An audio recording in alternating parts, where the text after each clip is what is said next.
Para falarmos de clusterização, começaremos com o cenário inicial de implantação, onde a empresa tem apenas uma instância do Senha Segura em produção e, em caso de falha, os operadores dessa empresa não poderão acessar os equipamentos através do Senha Segura.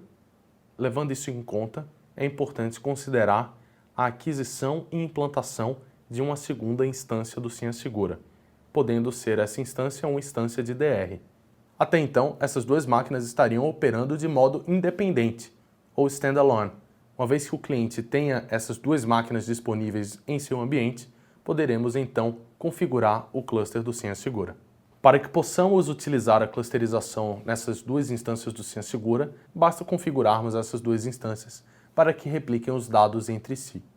Considerando esse cenário e pensando no incidente inicial, o benefício trazido pela clusterização é de que os operadores podem acionar o DR e continuar acessando o parque produtivo da sua empresa.